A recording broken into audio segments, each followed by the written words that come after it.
Salve, salve, morcegotes e morceguetes! Sejam bem-vindos a mais um vídeo aqui da Caverna do Morcego. Hoje dando continuidade para os nossos episódios de leitura e discussão, né? Dando prosseguimento aí naquilo que a gente estava discutindo a partir de Paolo Gerbaldo, nesse livrinho maravilhoso, Redes e Ruas, Mídias Sociais e Ativismo Contemporâneo, traduzido pela Daphne Mello e publicado aqui no Brasil pela editora Funilaria, tá bom? Lembrando, como sempre, está na descrição aí o acesso aí pro PDF do livro, mas também o link do site da editora Funilaria, tá? Eu sempre gosto de reforçar isso. Editoras independentes precisam do nosso apoio, precisam da nossa força, precisam que a gente compre esses livros, tá? Não é uma dessas editoras muito caras, é uma editora de, inclusive, não só parceiros de trampo, mas também camaradas e amigos, tá? Então, por favor, se puderem, dá uma atenção aí nesse livro, ia ser fantástico. É um livro que a gente está trabalhando aqui que está sendo bem interessante, já que é um livro escrito em 2012, olhando para as mídias sociais ali em 2011 para trás, trazendo grandes questionamentos para a gente em 2025, né? É engraçado porque as pessoas que fazem o prefácio, né, o Cláudio e a Rosemary, eles dão um segmento, uma ligação que já falam sobre isso, já avisam, ó, a gente vai avaliar já o hoje. E o prefácio já é escrito uns anos atrás, então assim, para o momento que a gente está passando agora, a gente tem outras coisas ainda para serem destacadas e está sendo bem interessante trabalhar com esse livro. Então não esquece, tá? A gente não tá aqui, a gente não traz os livros de bobeira para a gente trabalhar. Vocês sabem, a gente trabalhou com Paulo Freire, Rosa Luxemburgo, com Lenin, com Angela Davis, com Clóvis Moura, Florestan Fernandes, Franz Fanon, enfim. Vocês sabem. E agora a gente está trabalhando então com esse livro do Paulo Gerbaldo, que eu conheci recentemente, o livro, né? Conheci ele pelas redes também mais recentemente.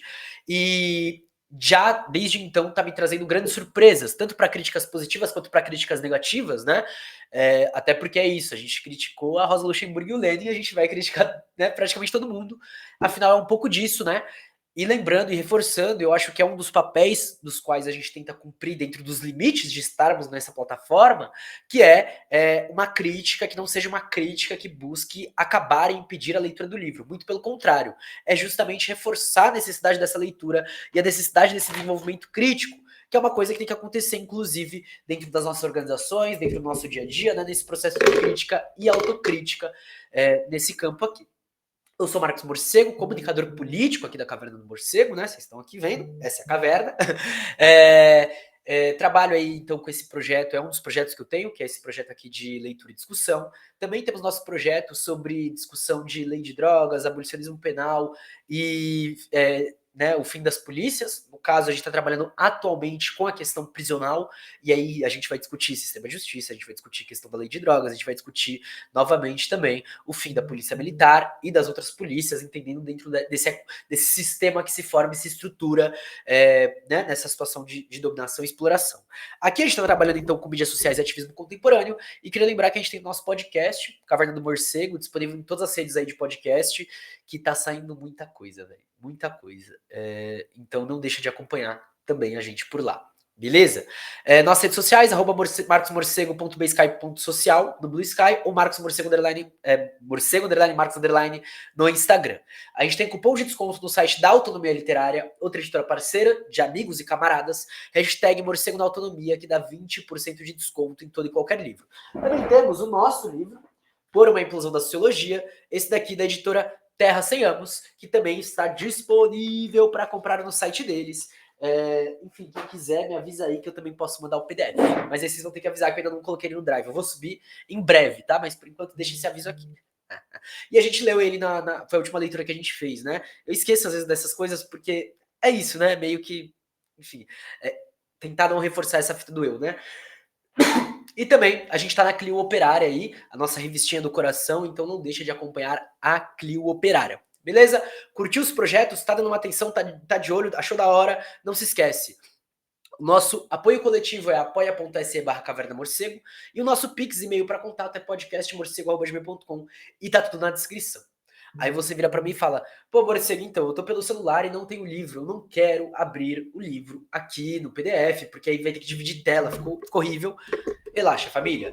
A gente traz aqui o PDF para vocês também. Essa é uma das coisas que a gente tenta fazer sempre, apresentar e trazer a leitura aqui em tela para vocês. Quando eu não trago a leitura, nessa questão específica, né, de leitura e discussão, eu tento trazer a legenda, né, para vocês conseguirem acompanhar, como a gente fez com o meu livro, já que eu não disponibilizei ele no Drive ainda, tá bom? Então a gente vai agora para ler aí, dando continuidade. A gente estava então discutindo um pouco dessa situação que o autor coloca, das pessoas conceituarem a fita de redes, a fita de enxames, e trabalha um pouco disso. Eu falei um pouco sobre como a extrema-direita também se articula dentro de conceitos próximos.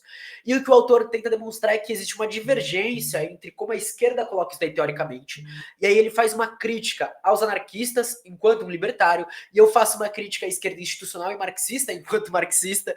A gente está indo nesse diálogo crítico bem interessante, está sendo bem legal.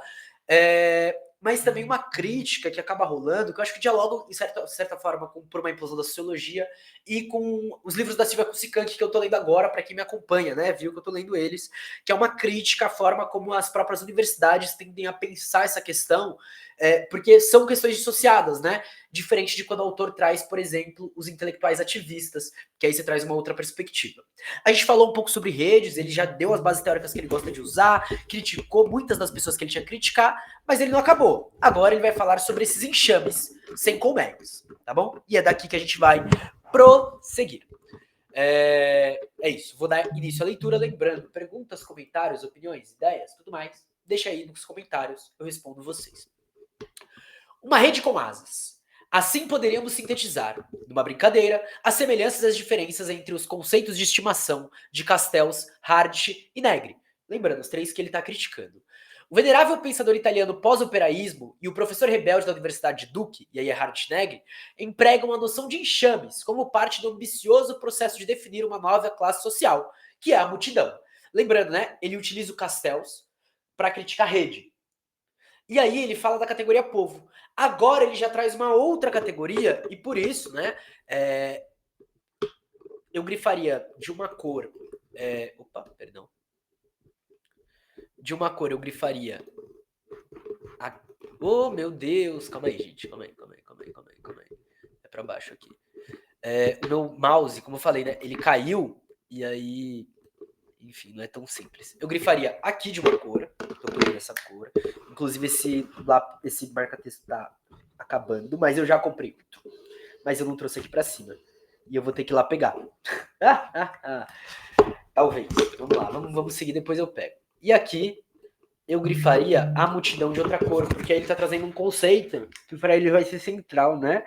Se vocês quiserem também, pode criar a questão de enxames de outra cor também, tá? Se quiserem, eu grifei.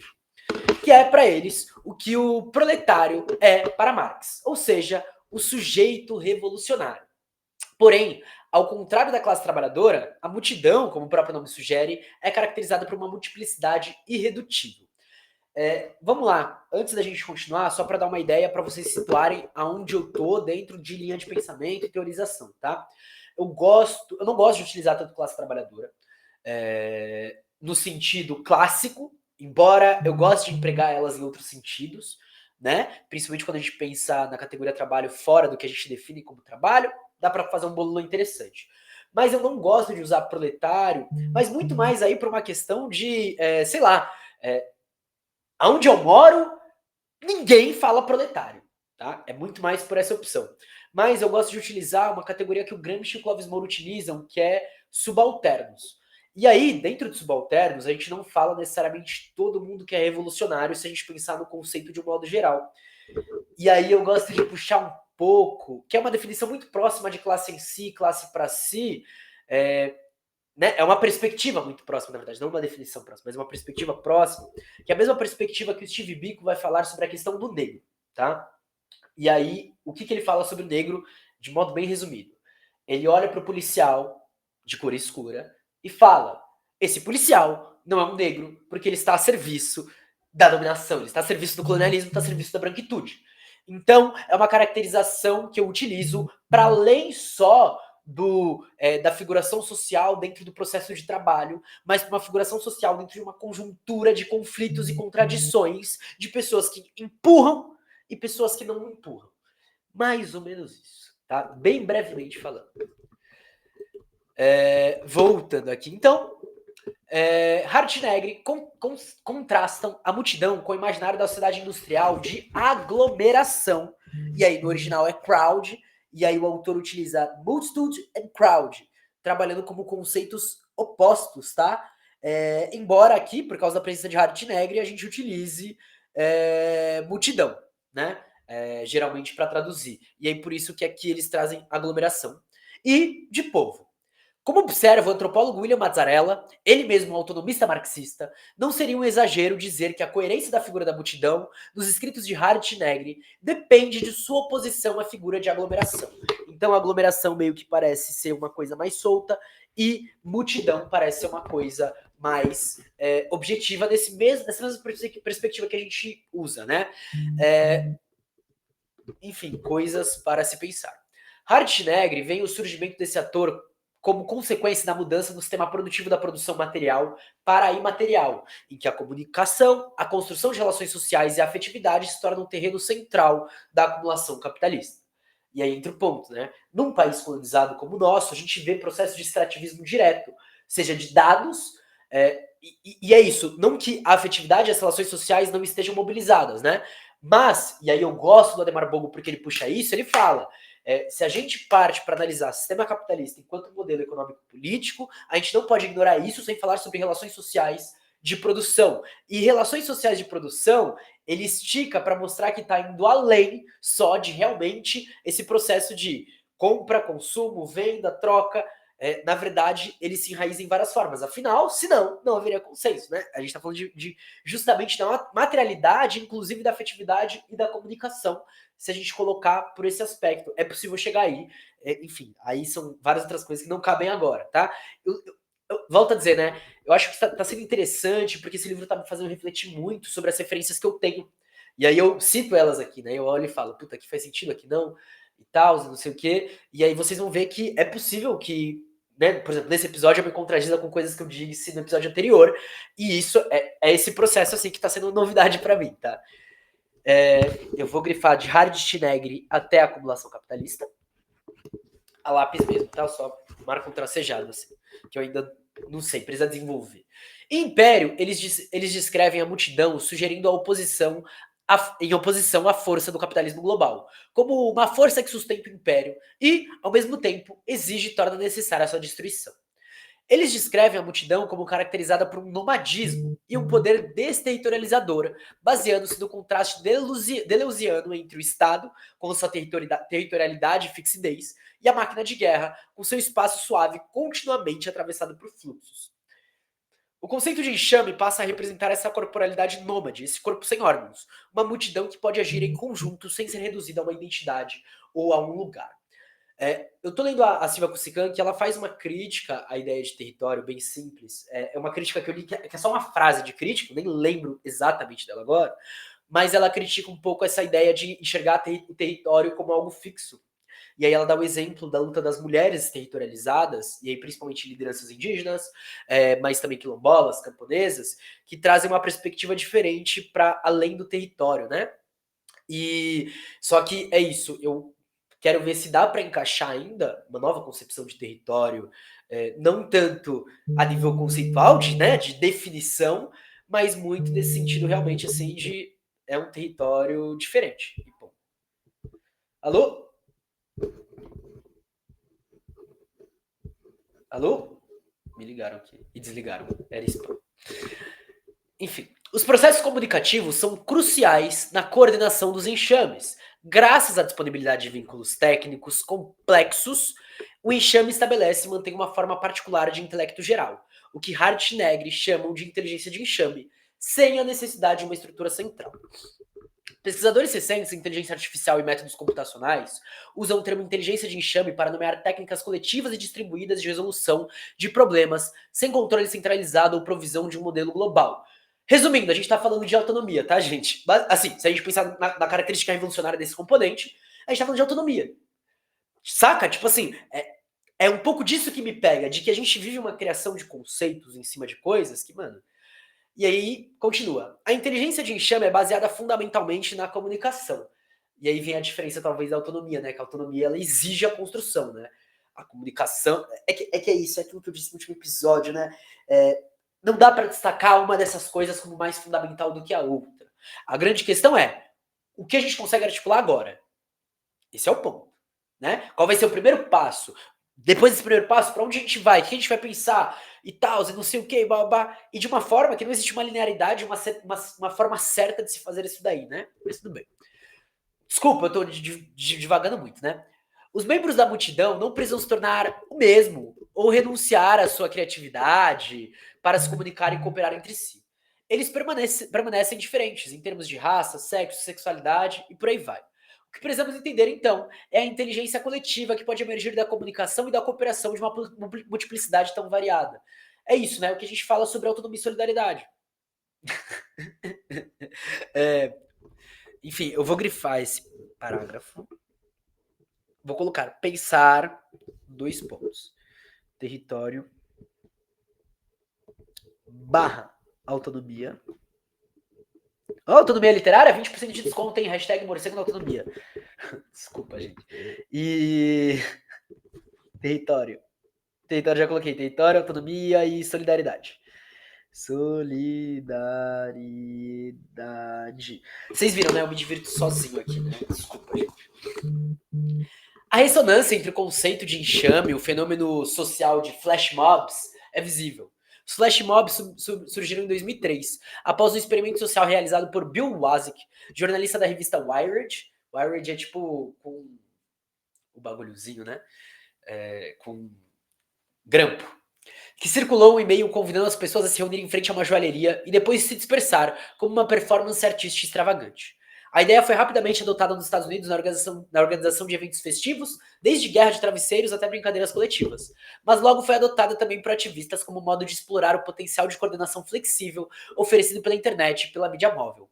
Com sua rápida montagem de expressão repentina, os flash mobs passam a capturar a sensação de uma sociabilidade líquida, composta de encontros ad hoc, transitórios, facilitados pelas modernas tecnologias de comunicação.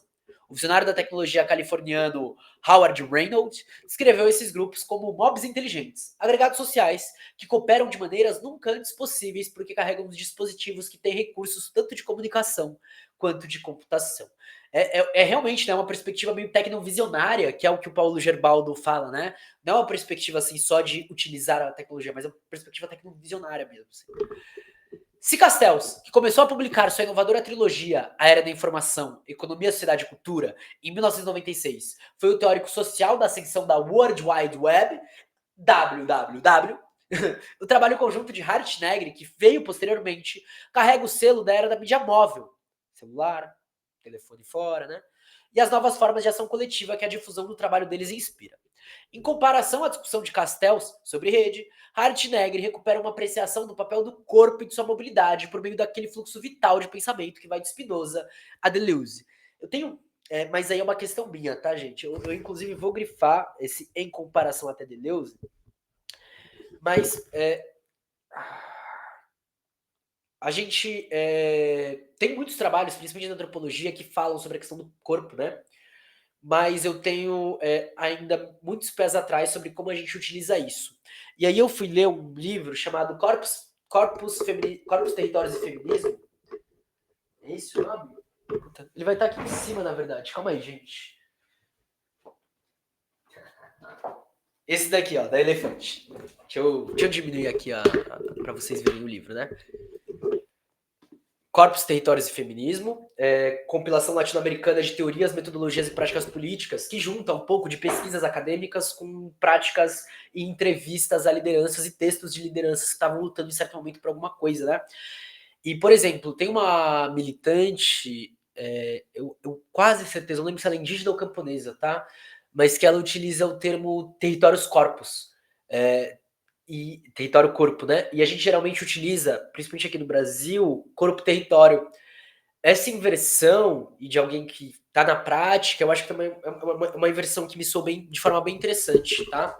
Que você não descarta o corpo, mas você vai trabalhar ele numa relação diferente do que é que a gente está trazendo atualmente na sociedade, né? Enquanto esquerda, enfim. No entanto, também não levam em consideração o caráter territorial da ação coletiva. também não levam em consideração o caráter territorial da ação coletiva. É quase como se houvesse realmente um reducionismo ao indivíduo, né? Isso é uma coisa que tem me pegado muito, que a gente começou a falar ontem aqui nessa live, nos vídeos. O fato de que ela requer localizações físicas como palco de suas performances. É interessante, né? Que mesmo que seja nômade, existe um certo impacto territorializado, né? E é engraçado, né? Porque quando fala flash mob, me lembra algumas concepções de certos grupos que trabalham com cultura aqui no centro de São Paulo. E isso eu penso, né? Eu tô pensando da Santa Cecília até o Anhangabaú, né? Que são grupos que eles têm meio que. Eles transitam entre certos lugares, mas eles têm um lugar de enraizamento deles, né? Enfim. Pensando aqui. Eles veem a multidão como reflexo de um império descentrado, que não estabelece um centro territorial de poder nem depende de limites ou barreiras fixas. E aí essa última frase, direto deles, né?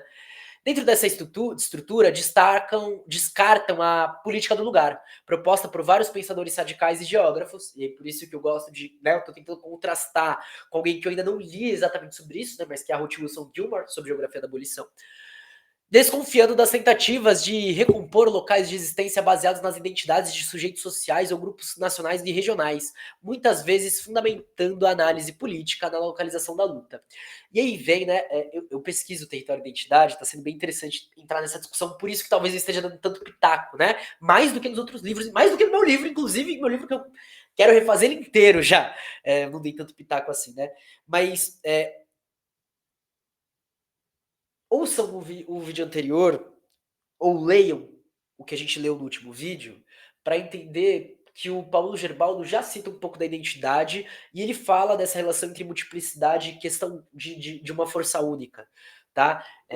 Enfim, a gente vai falar sobre isso mais para frente, provavelmente. Se der, né? A hora que a gente chegar em algo que eu acho que vai servir para isso, eu vou trazer para vocês. O lugar da multidão, sugere Hart Negri, é um não lugar. No mundo global, apelar para uma lógica do lugar não é uma opção. Esse tema também aparece nos escritos de um companheiro de Negri, Paulo Virno, que, na concisa e contundente gramática da multidão, faz um interessante contraste entre duas derivações das palavras gregas, da palavra grega topos, no sentido de lugar, como em topologia, e como figura de linguagem da palavra tópico. Virno argumenta que a multidão não tem lugar, o que significa que todos os seus membros estão vinculados a uma experiência de Unheimlichkeit, ou de estranheza. O que os une é a presença de uma linguagem comum. E aí eu trago um pouco de Silvia Kusikank para olhar e falar. A Silvia Kusikank ela defende, né, o modo xixi de vida, o modo cinzento, o modo que você pega o branco, o preto, pinta aqui, joga ali, pá, não sei o quê, e você vai fazendo mistura, porque é assim que o povo é, né? E não é necessariamente a linguagem comum que une, embora em certos aspectos sim, mas é isso, existem vários tipos de linguagem, você pode falar de metodologia de linguagem, enfim, é muito complexo, né? Principalmente porque geralmente a linguagem que une, já que a gente, né, quer fugir do lugar, é uma linguagem nacionalizada, né? É interessante entender as contradições existentes dentro desse debate. Mas eu queria falar um pouco aqui sobre que eles falam dessa fita de lugar não ser uma opção, mas é engraçado, né? Porque aqui no Brasil a gente vivencia muito pelo contrário. A gente vivencia um massacre policial e por entidades como Invasão Zero, que são uma violência que tem lugar, né? Sei lá, se a gente olhar e falar, se a gente falar de genocídio no Brasil, a gente vai falar de territórios, de lugares, de espaço, né? E se a gente falar das respostas a esses genocídios, a gente também vai falar disso. É meio engraçado. E se a gente olhar para 2013, a gente pode falar de espaço público de várias perspectivas, inclusive, né? Então, mas Virna é mais pessimista do que Hartnegger ao fazer essa afirmação e vê de forma mais clara os riscos do isolamento e solidão subjacentes à experiência social contemporânea. Porém, também foge da questão de como é possível construir um projeto político sem ao mesmo tempo construir lugares e territórios. E aí, eu grifei de Virna até territórios, tá? Eu vou fazer aqui, calma lá, deixa eu marcar aqui, tá? Silvia Kusikank. Teia dos Povos. Genocídio negro. E nessa última frase, eu queria lembrar vocês do episódio da Venezuela, das comunas, né? Porque lá eles estão na tentativa de implementar corredores comunais, né? E querendo ou não, isso modifica a própria relação do território, já que o território ele primeiro deixa de ser isolado, mas ele também deixa de ser uma linha fixa em certo espaço, embora temporalmente a gente já possa trabalhar com uma inflexão, tá? Tô lendo a Silvia Cusicanto, ela tá me dando várias brisas sobre isso. Mas essa construção de corredores comunais e da construção de uma própria teia de articulação, primeiro, não é nova, tá, gente? Os Tupinambá de Olivense, eles inclusive produziram um texto, porque tá tendo outro avanço sobre o território deles agora, e lá eles criaram várias rotas de fuga e comunicação, né? Isso é uma coisa normal de se criar. E é uma coisa que a nova forma de desenvolvimento urbanístico que está acontecendo quer proibir, né? Você está padronizando toda a cidade, verticalizando toda a cidade e impedindo as frestas de existirem. É uma forma de impedir que a gente se locomova, né? A destruição do transporte público é outra forma de impedir que a gente se locomova. A ideia é, aí sim, construir o oposto do território. Porque eu acho que a grande fita do território é que hoje a gente delimita porque a gente está meio encurralado ainda, né? Só que a fita é justamente quebrar essas delimitações, né? A fita de não é um marco temporal, e aí você passar com uma delimitação que vem e tal, não sei o quê, ainda é muito pouco. Muito pouco. Muito pouco. Muito pouco. Muito pouco.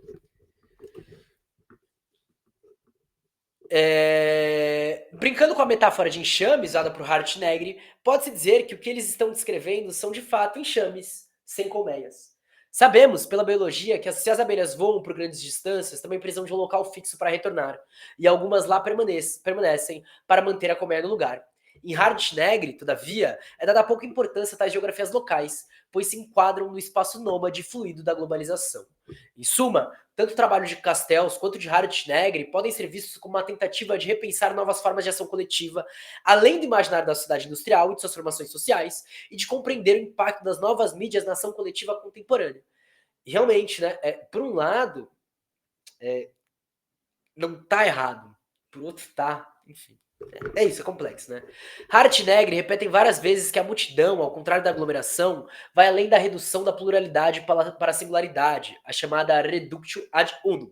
Da mesma forma, Castells define a rede em oposição à massa, e a sociedade de massa constantemente representada como autoritária e antidemocrática. E, do lado da dominação, realmente, é assim que eles enxergam, né? Eles enxergam a massa de uma forma homogênea. Eu gosto de que a Silvia Kusikan, que traz a categoria povo de uma forma bem universal e multilateral, que é um pouco do que eu tento trazer da categoria povo no programa Implosão da Sociologia, tá ligado? Silvia Kusikanki, eu vou chorar por causa de você. Essa rejeição do imaginário da multidão ou da massa também desconsidera a importância das ruas como locais para exibição da ação coletiva, o que deixa pouco espaço para a compreensão dos movimentos de ocupação de praças de 2011 e a importância que a ocupação dos espaços públicos adquiriu em seu desdobramento. Então, a gente vai falar um pouco sobre essa dispersão, né? Uma paisagem de dispersão. Apesar das críticas feitas à análise de Castells, Hart e Negri, agora vem o elogio, não há como negar que eles identificam corretamente. Vamos lá, elogio. Eles identificam corretamente uma situação de heterogeneidade radical e multiplicidade na raiz da sociedade contemporânea. Eles estão certos ao afirmar que a era pós-industrial é caracterizada por uma complexidade social que escapa à captura de organizações burocráticas tradicionais, como partidos e sindicatos. E nem todos os partidos e nem todos os sindicatos, mas em boa medida sim. Né, um sintoma que a gente vê. Enfim, a Marta Harnecker, antes de Hart Negri, estava falando sobre isso aqui para a América Latina. Né? O Clóvis Moura também, embora, e aí que é essa coisa. Ele ressaltava outras formas de organização, fazendo parte de um partido e ajudando a construir essas outras formas de organização. Talvez Moura, você também é foda. O problema, no entanto, é que aceitam essa condição de multiplicidade também como definidora automática da ação coletiva, e não como ponto de partida para um processo complexo de recomposição social e articulação simbólica, facilitando a fusão dos indivíduos num novo agente coletivo. Eu acho que é um pouco disso, né?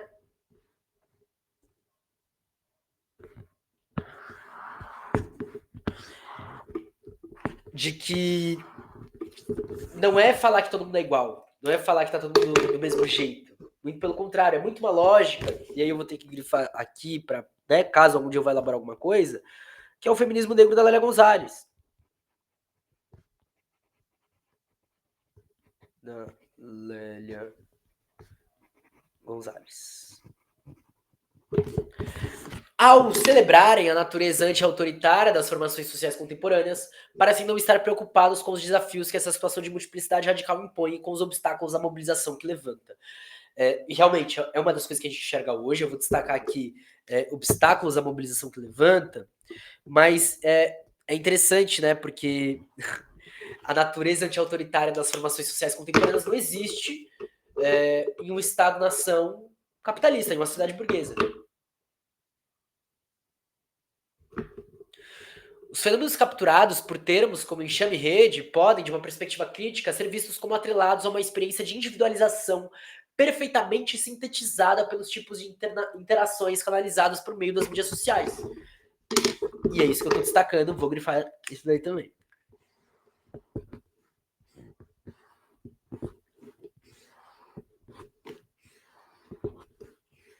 E que é uma das grandes questões que tem pegado parte da militância, né? Desde a década de 90, teóricos como Bauman, Ulrich Beck e Albert Melucci observaram como as sociedades pós-industrialistas são investidas por um processo de reestruturação no qual os indivíduos se tornam as unidades fundamentais do sistema social. Gente, vamos lá. O que é o neoliberalismo ideologicamente?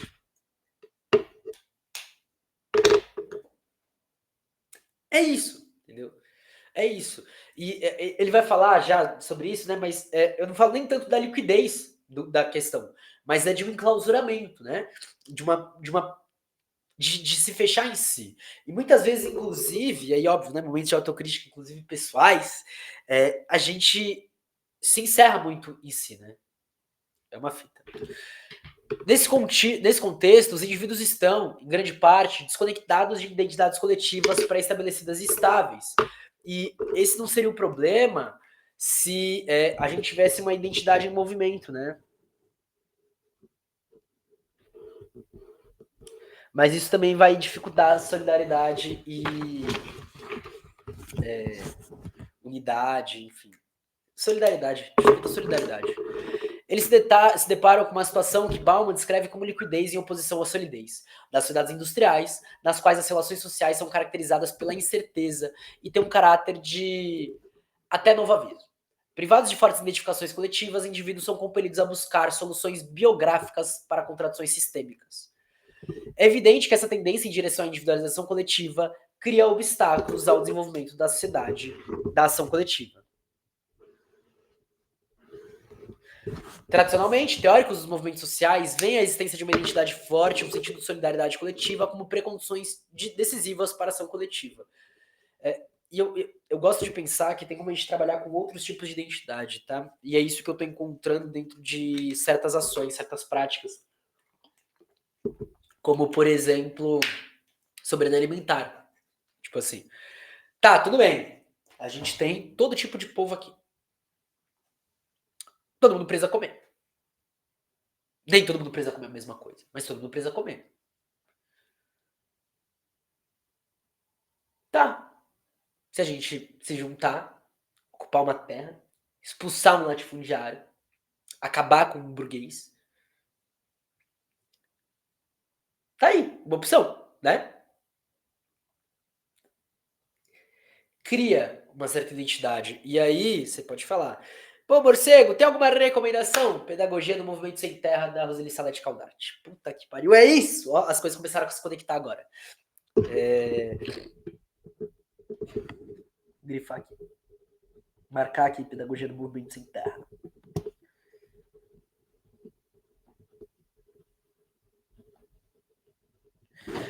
Tradicionalmente, teóricos. Subir um pouco aqui. Tradicionalmente, teóricos dos movimentos sociais veem a existência de uma identidade forte, um sentido de solidariedade coletiva, como precondições decisivas para a ação coletiva. Essa ideia está encapsulada na noção de catnet, derivada da junção das sílabas iniciais da palavra categoria e network, né, e rede. rede de trabalho, adotada pelo historiador dos movimentos sociais Charles Tilley. Não sei como é traduzido para o português porque está em inglês aqui, né? Por um lado, os movimentos exigem uma identidade comum entre seus integrantes como membros de uma categoria coletiva distintiva de outros. Por exemplo, trabalhadores são distintos de estudantes ou desempregados. Por outro, contam com a presença de redes sociais densas baseadas em laços fortes. A condição é de individualização social descrita por Bauman e Beck é, em certa medida, o oposto das circunstâncias que Tilley consideraria facilitadoras da ação coletiva. Na sociedade contemporânea, identidades coletivas fortes parecem ser exceção à regra, e as redes sociais são denominadas laços fracos, ao invés de fortes. E nisso eu concordo. Os movimentos sociais tradicionalmente contam com redes presenciais locais, consideradas quase por unanimidade pelos estudiosos como o canal mais importante para a mobilização. Inclusive, o momento em que isso se rompe são momentos onde a gente passa mais dificuldade, inclusive a nível de confiança, né? E não de confiança nas pessoas, mas no movimento. Ao longo da história moderna, militantes de movimentos sociais exploraram regularmente a energia dos centros urbanos e sua geografia pública, abrangendo os lugares nos quais as pessoas se encontram e constroem relações duradouras de solidariedade. Eu vou ter que correr para pegar o meu carregador, senão vai desligar aqui. Calma aí, gente. Rapidamente.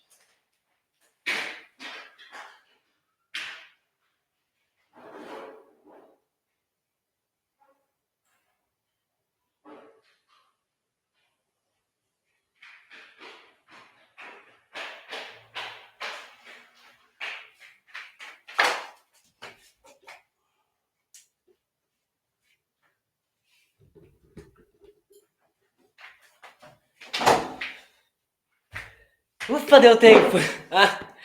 Meu PC desliga muito rápido quando ele avisa, mas deu tempo. E aí é interessante, né, essa noção de lugar social. Deixa eu ver aqui onde que a gente está.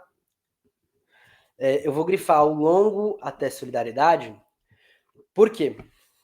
Eu li um pouco e eu troquei uma ideia com algumas pessoas, né, da militância, sobre essa fita de sindicato, enfim, e espaços de trabalho e tal, não sei o quê. E é interessante, porque antes você tinha a formação de vilas operárias, né? Então, você tinha espaços físicos para o trabalho, espaços físicos também, no qual as classes e grupos sociais frequentemente utilizavam. Eu tive até uma aula na ECA de um pensador que ele estuda subcultura, né? ECA é a Escola de Comunicação e Artes lá da USP, né? E aí é um pensador que estuda uma relação similar, inclusive, né? Só que ele está analisando a subcultura no momento em que a internet ainda não facilitava tanto a comunicação. Mas ele fala desse agrupamento que acontecia, né? Tanto que em 2013, e eu acompanhei um pouco a galera que veio de 2013, né? Eu era muito novo na época, não preciso falar a minha idade, mas tá aí, eu era muito novo na época. Mas desde 2013, a gente tinha aí uma movimentação que levava para essa fita de formação desses grupos, né, desses espaços sociais. E aí, quando você conversa com grandes militantes ou com militantes mais antigos, você vê que várias organizações, coletivos, partidos, enfim, organizações, instrumentos políticos, tinham sua sede no mesmo lugar, né? E hoje a gente passa por uma descaracterização disso. Esses prédios no quais eles ficavam, que eram grandes prédios com várias salas, não sei o que, às vezes o coletivo tinha sala só, né? Ele não tinha um escritório, tinha uma sala. Você tinha essa relação. Ela também para de existir. E hoje, boa parte de grupos existe pura e simplesmente na internet. E é interessante você pensar que, por exemplo, um grupo, por exemplo, Caverna do Morcego, se tornou um projeto coletivo. Beleza. Ela pode existir em relação com virtual apenas. Que é isso? É um trabalho para a internet e um trabalho que a gente explora o que a gente pode falar de radical e crítico dentro de uma plataforma hegemônica e do grande capital. Ponto. É isso. É isso que está sendo realizado aqui. Inclusive, esse trabalho precisa muito do apoio de vocês, não se esqueçam disso. Beleza? Esse é um ponto. Porém, uma organização política que tem como centro a internet, embora possa existir, é uma questão diferente. Inclusive na produção do cotidiano e do dia a dia. Inclusive mudando o dia a dia, né? E aí, enfim, a gente pode pensar sobre isso mais pra frente. Não vou pensar agora que eu já tô falando demais. Senão a gente não acaba esse texto hoje. Esse fenômeno é bem registrado na descrição de Georges Roudet, da Revolução Francesa, como um drama que se desenrola entre os principais locais de Paris, como Ile de la Cité, Les Tulieres, Corn Market e Faubourg Saint-Antoine, que logo se distingue como o mais revolucionário de todos os faubourgs. Não faço a menor ideia do que ele tá falando agora, tá? A menor ideia. Se vocês souberem, pode mandar. Charles Tilly observa que, a partir do século XVIII, Londres foi segregada em pequenas subcomunidades, onde protestos eram capitalizados em reuniões públicas autorizadas, como em mercados, encontros e cerimônias. Por fim, para Marx, a fábrica industrial introduziu uma condição de concentração espacial na qual os trabalhadores eram isolados da sociedade em geral, mas compartilhavam uma experiência cotidiana comum que veio a formar a base de sua organização política.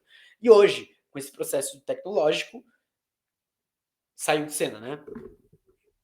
Esse tipo de concentração espacial no ambiente de trabalho descrito por Marx, ou no espaço da cidade, como descrito por Tilly e Roudet, é o que parece estar majoritariamente em falta no espaço social das sociedades pós-industriais contemporâneas.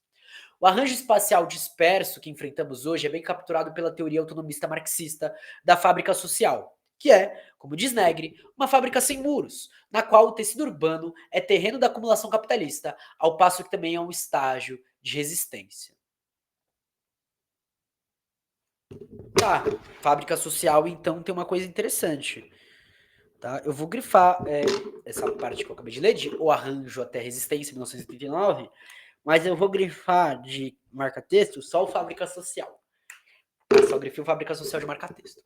Enquanto para algumas pessoas, incluindo o próprio Negri, essa situação permite o desenvolvimento de novas formas de resistência, como a chamada greve metropolitana, cujo objetivo é paralisar a cidade como um todo e não uma atividade econômica específica, para outras constitui um sério obstáculo ao surgimento da ação coletiva.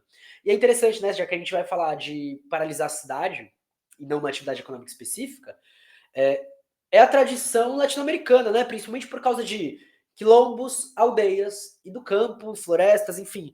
A gente teve isso daí em diversas situações, né? Se você estudar várias das revoltas, rebeliões e tentativas de revolução feitas no solo brasileiro, elas vinculavam a paralisação e o fechamento de rodovias, estradas, cercos de cidades ou a defesa de uma cidade, né? É bem interessante, a Silvia Cossican, que ela resgata isso na Bolívia, né? E a gente tem episódios no podcast, a gente tem vários episódios no podcast sobre a Bolívia e o Chile que vão dar uma dimensão sobre isso também, beleza? Bauman, em particular, oferece um diagnóstico pessimista do espaço social contemporâneo, afirmando que as dificuldades e os sofrimentos contemporâneos são dispersos e espalhados, e assim é a dissidência que geram.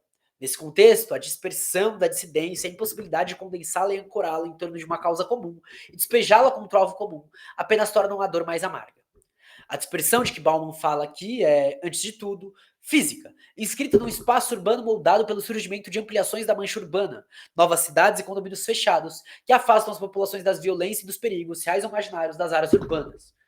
Dos Estados Unidos ao Egito, o desenvolvimento urbano seguiu esse padrão, criando um espaço em conformidade com a ideologia individualista do neoliberalismo globalmente dominado.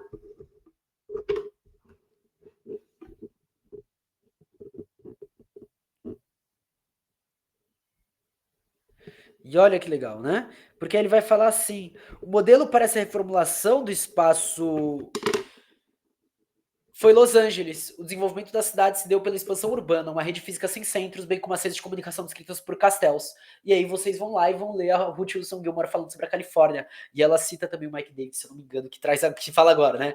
O escritor socialista Mike Davis tem sido crítico incisivo desse desenvolvimento.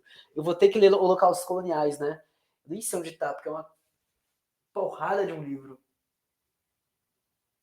Tenho que achar depois. Para ele, as políticas contemporâneas de gestão urbana refletem bem as contradições do capitalismo global. As classes médias altas, que têm uma quantidade desproporcional da riqueza social, escapam para comunidades fechadas, enquanto as favelas se expandem. O desejo de uma intimidade privada, de uma sensação de segurança que alimenta o avanço do espaço difuso dos subúrbios, é apontado por Davis. Ó, eu tô grifando desde tudo isso, tá? É apontado por Davis como uma estratégia de segregação, uma adaptação moderna por parte da elite neoliberal do velho ditado dividir para governar. O surgimento de subúrbios é acompanhado por uma privatização da esfera pública física, cuja consequência é a destruição de qualquer espaço verdadeiramente democrático, no qual os direitos constitucionais da Assembleia Pública sejam restringidos e o encontro social desestimulado. Gente, né, eu dou a perspectiva de São Paulo porque é onde eu moro, mas é isso que está acontecendo na República e no Anhangabaú. É isso que está acontecendo onde eu moro, que é uma região periférica, que cada vez mais esse centro expandido, eu tô de ônibus, 1h30 do centro, né? Depende de onde do centro, mas vamos colocar de 50 minutos a 1h30. 50 minutos a 2 horas. Vamos jogar sério, pensando em todo esse processo, né? Pensando nas áreas ricas, as áreas de classe média e como isso está se expandindo. Aqui está chegando esse processo. Porque aqui vai ser a classe trabalhadora que ganha um pouquinho a mais do que a gente, que vai ser empurrado mais para longe, né? E é muito louco ver esse processo acontecendo na sua frente, porque é o momento que você olha e você fala, caralho, a qualquer momento eles vão chegar aqui para me expulsar. É sinistro isso. Enfim. Para o autor, nem todo comunicador de esquerda é de classe média, tá, gente? Enfim, vocês sabem, vocês conhecem vários aí que é tudo igual a nós. Para o autor, em essência, a lógica espacial do capitalismo contemporâneo é impulsionada pelo medo das multidões, no qual as opiniões públicas são criminalizadas. A extensa cidade neoliberal, descrita por Davis, parece marcar um novo estágio no processo de queda do homem público, descrito por Richard Sennett, à medida que a cidade definha como um ambiente onde é provável que estranhos se encontrem. Os locais de reunião são cuidadosamente organizados e os encontros entre diferentes classes e grupos étnicos são reprovados. Os espaços públicos são privados de vida e depois simulados de forma corporativa dentro de shopping centers e praças. Bauman reflete que esses espaços públicos higienizados são inóspitos, não propícios ao encontro social nem à organização política. O espaço público está cada vez mais vazio de questões públicas. Ele fala em desempenhar seu papel anterior de um local de encontro e diálogo de problemas privados e questões públicas. A condição de dispersão espacial que afeta as cidades contemporâneas deve, portanto, ser vista como a própria representação material da individualização, em que, na ausência de contatos face a face estáveis e intensos, as pessoas recorrem a conexões passageiras, mediadas ou transações. E aí é isso, né? Não é uma culpa individual, tá, gente? Mas aqui está se falando de um projeto político da elite. A dispersão espacial e a crise do espaço público não são apenas fenômenos ocidentais. Assim como o neoliberalismo também se espalhou para além da Europa, dos Estados Unidos, e foi adotado pela política econômica e social de regimes autoritários como o Egito de Mubarak. E aí a gente acha a conexão que a gente estava procurando no vídeo passado, né? Tá aí. Nas últimas décadas, o Cairo testemunhou um declínio da região central da cidade, conhecida como centro, acompanhando pela criação de novos bairros mais afastados para a crescente classe média. É o que eu acabei de falar, velho. É o que eu acabei de falar. Desde a década de 90, grandes shoppings brotaram como cogumelos nos subúrbios da cidade, para atender ao consumo da classe média, próximo da Ashwa Biat, favelas onde residem aqueles que oferecem força de trabalho para as necessidades da classe média, pedreiros, faxineiros, jardineiros e similares. A socióloga egípcia Mona Baza diz... Mona. Mona é um nome engraçado, né? Tipo, e aí, Mona? Enfim, chapei, desculpa, gente. Descreve como essas novas cidades no deserto consistem sobretudo em comunidades muradas e fechadas, condomínios fechados para paisagísticos, conectados por rodovias facilmente acessíveis a unidades do Carrefour. Vocês já se ligaram às localizações dos atacadões, por exemplo? Ou dos antigos Carrefours, ou dos Extras, e que hoje você constrói mini mercados dentro de prédios vazios? Vocês entenderam que o local de caminhada da pessoa é dentro do prédio, o local de compra da pessoa é dentro do prédio, e o local de não socialização é dentro do prédio? A ascensão dessas comunidades fechadas foi acompanhada por uma sanitização da vida popular que costumava prosperar no centro da cidade, ao redor da Praça Tahrir, que se tornaria o ponto principal da Revolução Egípcia de 2011. E aí, olha que legal, né? Que legal não, na verdade, porque é a repetição da história, né? Mas o centro de São Paulo, no caso Anhangabaú, que eu estou me referindo, ele já foi espaço dessa disputa, né? Da privatização do próprio Anhangabaú, do próprio parque do Anhangabaú, né? E 2013 também foi reflexo disso. Mas não só de lá, mas também dos terminais de ônibus, né? E hoje esse processo se acentua. Muito louco como neoliberalismo não contente em avançar sobre isso, o processo de fascistização empurra o neoliberalismo para um extremo de tipo, a gente começou isso e a gente vai terminar. A gente vai privatizar cada centímetro da sua vida. Saca? é aquilo, né? Ruas estão sendo privatizadas, embora muitas delas já sejam de forma até indireta, mas já são. Mas ruas estão sendo privatizadas, gente. Eu acho que esse é um pouco do ponto do que a gente está falando. No próximo vídeo, então, a gente vai falar sobre promessas de conexão e ameaças de isolamento.